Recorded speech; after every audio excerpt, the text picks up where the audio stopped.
Anak pramuka kan bangun tenda aja bisa, gimana bangun rumah tangga gitu. Iya. Saya masih penasaran sama Dewan Kerja Kabupaten Tangerang. Logonya kan warna kuning tuh, Kak. Warna kuning? Ya. Ada tulisannya Aditya Bakti Satya Karya Kerta Raharja. Itu menurut Kakak gimana tuh, Kak? Untuk pengembangannya, biar orang di luar sana itu nggak mikirin pramukanya cuma kemah.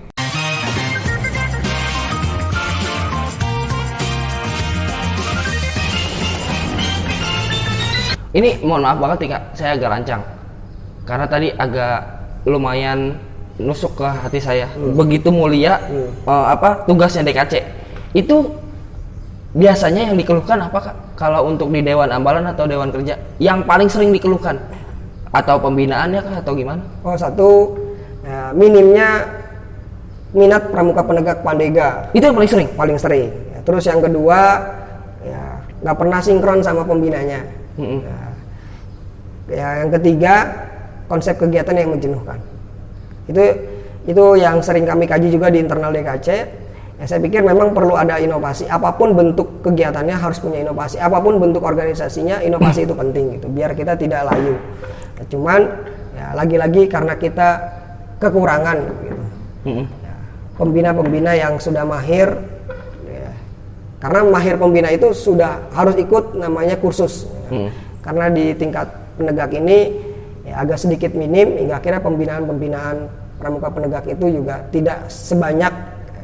Kan idealnya satu gugus depan punya dua, satu pembina putra, satu pembina putri yang mahir, namun ini hanya satu. Nah, itu keluhannya di situ. Kemudian juga banyaknya yang tadi saya bilang minat dari pramuka penggalang ke penegak itu minatnya dikit. Ya karena ya saya pikir pertama demo eskulnya yang selalu ditampilkan hanya seputar semapur dan semapur, pioneering dan sebagainya gitu. Ya memang sih itu konteksnya kepramukaan sekali, tapi kan bisa kita olah gitu. Saya nggak pernah lihat nih di Kabupaten Tangerang sendiri ada satu gugus depan atau satu ambalan yang menampilkan demo eskul sejarah tentang Husein Buntahar menciptakan lagu pramuka, atau sejarah Bapak Pramuka ketika Bung Karno mengumpulkan seluruh pandu, gabungkan hingga akhirnya jadi pramuka. Saya belum pernah melihat itu ada namanya drama kolosal mengangkat seputar itu. Jadi yang terkesan diangkat itu hanya demo eskul seputar ya kayak semapur ya kan, kayak cuma pioneering. Jadi itu udah ditampilkan oleh adik-adik kita penggalang ketika anak SD naik ke SMP. Nah, ditampilkan lagi di SMA hingga akhirnya stigma yang terbangun oleh anak-anak penggalang itu, oh jadi pramuka tuh hanya sebatas ini gitu. Padahal anak pramuka kan bangun tenda aja bisa, gimana bangun rumah tangga gitu. Ini kira-kira saya nyampe merinding nggak? Baru kali ini saya ya maksudnya pemikiran Kakak benar-benar ini banget, terbuka banget. Saya juga benar, Kak. Saya nggak ikut menegak sama sekali. Cuma emang ya yang saya tahu ya pramuka gitu-gitu aja. Ternyata Kakak punya, ini sayang banget ya kalau misalkan nggak sering Kakak sampaikan. Karena mentok-mentok PBB formasi variasi, PBB tongkat, karena gitu-gitu aja. Gitu-gitu aja, semapur ya bener, semapur dance, pioneering paling, ya gitu-gitu aja. Jadi ya, makanya pesan saya buat ini pesan saya buat teman-teman Dewan Ambalan, silakan di-download namanya Pola Mekanisme Pembinaan Pramuka Penegak Pandega 176 tahun 2013. Di situ sudah ada bentuk kegiatan, ada demonstrasi, napak tilas, dan ini juga yang sering terjadi, Kak. Ya mungkin teman-teman di sana bisa sepakat dengan saya. Eskul pramuka dengan eskul yang lain hampir di setiap sekolah itu selalu bergesekan. Nah, selalu bergesekan. Ya mungkin karena ya gengsi lah ya satu sama lain untuk mencuri perhatian para pimpinan di sekolah. Tapi yang jelas pesan saya, kalian ini masih satu atap, satu alma mater, jadi bukan untuk bersaing kompetisi seperti itu. Oke lah kalau bersaing itu positif, tapi jangan saling menjatuhkan. Yang jelas satu, kenapa nggak di zaman ekonomi kreatif sekarang ini, zaman kreatif ini harusnya kolaboratif gitu. Saya pernah melihat salah satu ambalan, Kak. Ya, jadi kan di penegak Pandega itu ada yang namanya napak tilas, program napak tilas. Kebetulan salah satu ambalan itu menggunakan nama Arya Wangsakara. Nah, Arya Wangsakara itu kan pahlawan Tangerang. Dia berangkat dari ambalannya untuk napak tilas ke makam Arya Wangsakara. Kemudian dia diposting di media sosial, dia kemudian dibuat di mading di sekolah. Nah, ada salah satu eskul yang tertarik. Nah, kebetulan yaitu Rohis. Nah, kemudian dia featuring atau mungkin dia collab ya untuk satu kegiatan yang sama dengan judul yang berbeda. Kalau di pramuka judulnya napak tilas, kalau di Rohis namanya ziarah. Nah kemudian berdua udah berjalan efektif setahun, kemudian dia ngajak lagi OSIS sebagai induk daripada eskul yang ada di sekolah itu. Nah akhirnya OSIS judulnya apa, ROIS apa, ini apa. Jadi satu kegiatan yang sama, silaturahminya kuat, tapi judulnya berbeda. Nah itu bisa dilakukan di teman-teman juga. Yang kedua, bisa nggak, kan anak pramuka kan identik dengan tanggal 14 Agustus. Kenapa nggak minta ke OSIS setiap tanggal 14 isi itu mading seputar kepramukaan. Ya, satu misalkan puisinya tentang pramuka, pantunnya tentang pramuka, wawancarain guru yang mungkin kurang minat sama pramuka. Kan kalau diwawancarai mau nggak mau, suka nggak suka, dia akan mengeluarkan kata-kata indah gitu kan. Berarti secara tidak langsung kita mendoktrin guru yang tidak mendukung pramuka untuk memuji pramuka. Nah itu bisa diterapkan teman-teman gitu. Itu sih Kak. Keren banget Kak, pemikirannya keren, masuk akal. Semoga banyak yang menerapkan. Amin. Karena emang yang tadi tuh apalagi udah ada contohnya Kak. Itu udah si Ambalan Arya Wangsakara itu, ya semoga buat contoh ke teman-teman yang lain, bukan cuma di Ambalan atau ya di Penggalang. Harus. Kalau di Siaga kayaknya agak mustahil. Dan minimal di Penggalang lah, Penggalang tingkat SMP lah ya Kak. Betul.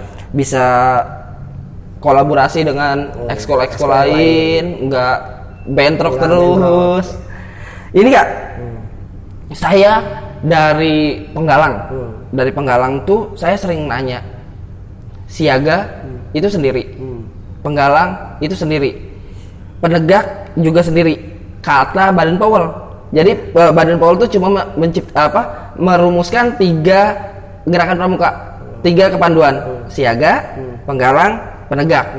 Nah pas pramuka ada di Indonesia itu ada 4, Pandega. Siaga, ya, Penggalang, Penegak, Pandega. Kenapa sih Pandega nggak bisa mandiri Kak? Maksudnya harus gabung terus sama si Penegak. Jadi ada istilahnya lah ya. Kalau Siaga kan cuma S, Penggalang kan G. Iya. Tapi kalau Penegak itu biasanya yang sering kita T dan D gitu. Itu bisa Kakak jelasin nggak Kak? Karena konsep kegiatan pramuka, Penegak dan Pandega itu hampir mirip Kak. Cuma skalanya saja yang berbeda gitu. Kalau mungkin Penegak misalkan kegiatan baktinya hanya seputar wilayah kampung setempat. Nah kalau Pandega mungkin lebih jauh lagi ke daerah kampung orang lain. Nah, mungkin skalanya saja yang berbeda, tapi jenis dan bentuk kegiatannya sama. Nah, tapi poin pentingnya bukan kenapa disatukan, tapi kedua golongan ini memiliki kesamaan dalam konsep kegiatan dan juga dua-duanya diberikan keistimewaan, yaitu punya rule of law. Jadi dia punya pola mekanisme tersendiri, punya tracknya sendiri di antara Siaga dan Penggalang. Kalau di kehidupan kan manusia makhluk paling sempurna, karena diberikan akal dan pikiran. Nah kalau di setiap 4 golongan itu yang paling sempurna bagi saya adalah Penegak Pandega, karena selain diajarkan bagaimana mengelola kegiatan, juga diajarkan bagaimana untuk mengelola pembinaan Penegak dan Pandega di bawahnya. Yang jelas intinya kedua golongan ini memiliki atau kesamaan dalam kegiatan. Cuma menurut saya beda skala kegiatannya saja. Kalau tadi yang tadi saya sampaikan, ya bahasanya kalau minumnya mah anak Penegak mah di gelas, yang Pandega mah di botol atau di ember lah gitu. Skalanya jauh lebih luas gitu aja. Tapi ini ya Kak, kurang kayaknya, ini setahu saya, kayaknya kurang terdengar keaktifannya gitu Kak. Pandega? Iya.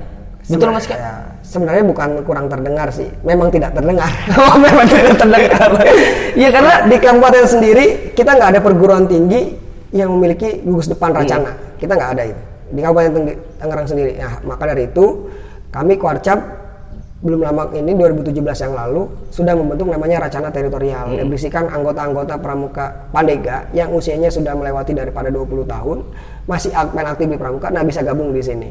Nah, kalaupun misalkan di Ambalannya masih mau aktif, nah ini yang salah kaprah. Setelah saya kelas 12, kan kelas 11 biasanya jadi pengurus Dewan Ambalan. Selesai dia udah lulus dari Dewan Ambalan, dia udah nggak ikut pramuka, anggapnya udah lulus. Nah ini salah. Anak pramuka itu harus siap dipimpin dan siap memimpin. Kalau saatnya dia ditunjuk sebagai pradana atau anggota Dewan Ambalan, nah berarti dia ditugaskan memimpin. Tapi ketika sudah lengser, nah berarti mereka harus siap dipimpin. Nah ini yang salahnya. Nah, kemudian begitu juga dengan kegiatan di Pandega. Kalau misalkan di Racananya nggak ada, nah, dia boleh gabung dengan Racana Teritorial. Misalkan kalau di Kabupaten Tangerang kan nggak ada gugus depan Racana, nah boleh dia ikut Racana Teritorial selama karena pembinaan itu nggak terpihak pada wilayah, bebas mau di mana aja belajar. Nah cuman jangan sampai nanti dia ikut satu Racana di gugus depannya, dia ikut Racana yang lain gitu. Nah, Kalau untuk latihan bareng nggak apa-apa, tapi kalau untuk keanggotaan jangan sampai seperti itulah. Cukup ada satu. Kenapa tidak terdengar di Kabupaten Tangerang sendiri? Satu selain tidak ada perguruan tinggi yang mewadahi, kedua, nah, jadi mereka lebih nyaman sebagai pembantu pembina gitu. Jadi ngerasa puas aja. Setelah lulus dari penegak ya udah bebas gitu pramukanya. Padahal setelah jadi pandega masih ada tingkatan, yaitu jadi pembina. Mungkin pembina muda, kemudian nanti pembina satuan. Nah, lebih lagi mau naik lagi ada namanya kursus pelatih dasar, nanti jadi pelatih yang ngajarin para pembinaan. Masih ada tingkatan-tingkatan ke depannya gitu. Dan terus kalau mau lebih aktif lagi tergabung dalam kuartir, jadi andalan, jadi pimpinan di kuartir. Nah, itu masih ada tingkatan sebenarnya. Kalau saya melihatnya pandega itu udah nggak mau pandega terus ngurusin penggalang, nah itu yang salah. Itu salah Kak? Nah, nggak salah sih sebenarnya. Nggak salah. Nggak salah. Cuman harusnya meningkatkan, jangan ngajarin tapi dia ngajar ilmu juga. Harusnya cari ilmu juga ngajarin, nggak apa-apa, itu jauh lebih bagus. Tapi terkadang ya, mohon maaf ini Mas, seringkali saya melihat di setiap kegiatan nyuruh anggotanya rapi, menyiapkan anggotanya rapi, tapi pakaian pembinanya atau pakaian seniornya nggak rapi. Sering juga mengundang ke acara kenaikan tingkat, pelantikan penggalang apa gitu. Pakaian datang silaturahminya pakai lepis, pakai kaos, selengean. Menurut saya menyelesaikan tempat lah, karena yang kalian hadapkan kan adik-adik generasi kalian. Jadi tampilkan kepada mereka penampilan yang terbaik, bahwa oh ternyata walaupun kakak senior kita sudah di S1, sudah di mana, tapi dia memiliki penampilan yang sopan lah kepada kita gitu. Bisa menempatkan diri lah ya Kak ya. Terkadang juga yang lebih parah mungkin sambil ngerokok di hadapan ini gitu. Nah itu yang kurang baik sih gitu menurut kami.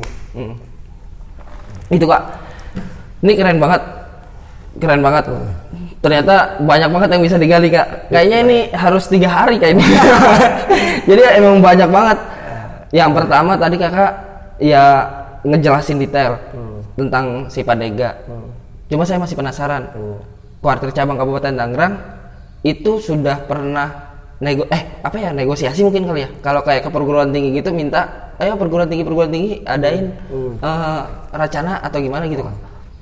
Kebetulan itu di Rakercap yang ketiga di Puncak sempat dibahas, yaitu ada namanya gudep racana, gudep unggul di racana gitu. Komunikasi juga dengan perguruan tinggi. Sebenarnya kekurangan perguruan tinggi itu adanya di ranah kuartir daerah. Nah, kuartir daerah sudah mengundang seluruh pimpinan perguruan tinggi, sudah dilaksanakan oleh kuartir daerah. Artinya biar kita tidak boros gitu, ya cukup di kuartir daerah. Sudah lagi-lagi di universitas kita responnya cukup santai. Ya. Jadi beranggapan agak sedikit minim. Nah, baru-baru ini ada salah satu perguruan tinggi namanya Politeknik Engineering Pertanian Indonesia di Pagedangan. Nah, dia mengajukan nomor gudep ke kuartir ranting Pagedangan dan juga mengajukan SK ke kuartir cabang. Nah, untuk nomor gudepnya Racana itu adanya di tingkat kuartir ranting, tapi peng-SK-annya susunan pengurusnya bukan di tingkat ranting. Kalau gudep SD, SMP, SMA kan di tingkat ranting. Nah, kalau untuk perguruan tinggi sendiri ada tingkat cabang. Nah, karena kan nggak semua titik ranting punya perguruan tinggi. Nah, gitu. Nah, kebetulan ini mudah-mudahan ini bisa jadi leader, bisa jadi pionir perguruan tinggi yang ada di Kabupaten Tangerang. Padahal kita ada Politeknik Engineering Pertanian, kita punya PPI, Politeknik Penerbangan, ada namanya BP2IP yang dulunya BP2IP. Nah, kita banyak perguruan tinggi yang dibawahi langsung oleh kementerian. Nah, juga banyak perguruan tinggi swasta. Kebetulan kita juga ada UMN. Sebenarnya potensial sekali gitu. Lagi-lagi yang kita nggak tahu, pramuka itu yang terbangun stigmanya hanya kemah saja sebenarnya. Padahal pandega itu bisa ya, bakti masyarakat kayak KKN, kemudian juga bisa belajar tentang seputar satuan karya. Nah, satuan karya ini kan untuk menyalurkan minat dan bakat. Misalkan ada kalau di Jawa Tengah Saka Kominfo, di kita juga sudah ada yang merintis, atau Saka Wirakartika buat teman-teman yang kuliahnya nggak bisa di tentara, di militer, bisa belajar kemiliteran dengan Saka Wirakartika misalkan seperti itu, sebagai penunjang kehidupannya kemudian hari. Itu sih yang yang kurang update atau kurang di post lah tentang bagaimana satuan karya itu Kak. Menurut Kakak gimana tuh Kak? Untuk pengembangannya, biar orang di luar sana itu nggak mikirin pramukanya cuma kemah. Jadi untuk menggerakkan pramuka ini sebenarnya nggak cukup pada 1 orang atau 2 orang saja. Kita harus bekerja bersama. Nah, dikaji dulu tentang seputar pembinaan. Ya, konsep pembinaan yang ada di siaga, penggalang, kemudian penegak pandega, di pembina. Itu dikaji dulu bagaimana pembinaan yang baik. Nah, kemudian isi kegiatan itu dengan hal-hal yang inovasi, ya, biar nanti kemudian orang melihatnya, oh bagus nih bisa diterapkan. Contoh hal kecil, kemarin di salah satu bus depan Penggalang di Kabupaten Tangerang ada yang melakukan namanya kemah online. Nah ini saya baru kemah online ya. Iya benar. Hal yang lucu kita dengar, kok kemah online, kan kemah itu selalu identik dengan tatap muka, api unggun. Ya, cuman ini bersifat online karena pandemi ini. Dia kamarnya dihias menjadi bagaimana kayak isi di tenda, ada jemuran, kemudian ada ya kastor baju ngegantung dan sebagainya lah. Ini saya pikir ini hal kreatif yang bisa disampaikan. Kemahnya tidak menghilangkan kepramukaan, ya, tapi karena pandemi ini harus dirumahkan, dia konsepkan dirumahkan. Jadi ya badan, jiwa dan raga boleh dikurung, tapi ide dan gagasan nggak boleh ikut terkurung. Ya, keren. Kak, ya. Saya masih penasaran sama Dewan Kerja Kabupaten Tangerang. Logonya kan warna kuning tuh kak. Warna kuning. Ya, ada tulisannya Aditya Bakti Satya Karya Kerta Raharja. Itu maknanya apa? Jadi nanti sebenarnya itu ada artinya luar biasa ya. Tapi tidak bisa saya umbar di sini karena itu adat istiadat kami. Oh itu adat yang nggak bisa di ini ya kak? Bisa saja disampaikan, cuman bagi kami itu nanti disampaikannya secara bagi orang-orang yang tidak perlu diekspos seperti gitu. Ya, karena itu ada nilai-nilai filosofis tersendiri gitu. Dan salah satu ritualnya dilakukan pada dini hari. Nah itu yang sebenarnya nggak kurang diunggah juga, kurang diekspos oleh ini. Pramuka Penegak itu punya tata peradatan yang sangat luar biasa. Gitu. Kalau kakak sering lihat banyak sekali, ya kan sebenarnya di Ambalan itu ada namanya Amsal, terus kemudian ada Pataka, kemudian ada logo Ambalan, ada pusaka Ambalan. Nah itu kalau dikaji saja itu sudah hal yang menarik sebenarnya pada kegiatan. Makanya setiap kegiatan penegak itu selalu ada namanya pembukaan pembacaan adat. Nah di kami sendiri juga ada kayak gitu. Nah termasuk isi daripada Sandi Ambalan itu. Nah, itu memiliki maknanya tersendiri oleh sejarah, oleh para purna yang dahulu. Nah, tidak mungkin disampaikan secara terbuka sih gitu. Itu setiap Dewan Kerja punya itu sendiri nggak? Harusnya punya. Harusnya punya. Tapi faktanya ada beberapa yang menggunakan itu, ada yang tidak gitu. Termasuk khususnya di DKC sendiri ya, di tingkat di Korda Banten ini ada yang menggunakan seperti itu, ada yang tidak gitu. Tapi ya, sebagian di kami sudah menerapkan itu. Nah, dimulai dari pusat ada namanya adat Bhinneka Tunggal Ika. Nah, ketua DKN menggunakan kapak untuk membuka kegiatan. Kemudian di ketua DKD Banten menggunakan golok karena pusaka kebanggaan Provinsi Banten kan golok. Nah, kebetulan di Kabupaten Tangerang ini kujang. Nah, kok kujang kan Jawa Barat. Nah, karena dulu belum ada Banten, nah kita masih menginduk kepada Jawa Barat, maka dulu ya menggunakan kujang, dan sampai sekarang kujangnya tersimpan rapi gitu. Jadi kalau mau lihat bagaimana konteksnya, silakan aja buka IG DKC ya. Oh, iya. Ada bentuk kegiatan yang kita lakukan begitu kan. Iya. Untuk di DKD sendiri kita berpikir seharusnya kenapa nggak dimusyawarahkan dulu. Yang kayak gini kayaknya kak bukan cuma DKN kak. Iya. Kayaknya kita pribadi dan ya nggak harus yang dewasa. Iya. Maksudnya yang muda juga harusnya kalau yang namanya etika, sopan santun itu harus dijunjung tinggi ya kak. Percuma pintar kalau nggak sopan. Betul. Mungkin Kuarnas punya penilaian sendiri terhadap ketua DKN. Dewan Kerja sendiri punya 4P. 4T. 4P kalau saya baca sih, pelaksana, pengelola, penghubung, dan pendukung. Itu sudah dilaksanakan semua atau belum pak?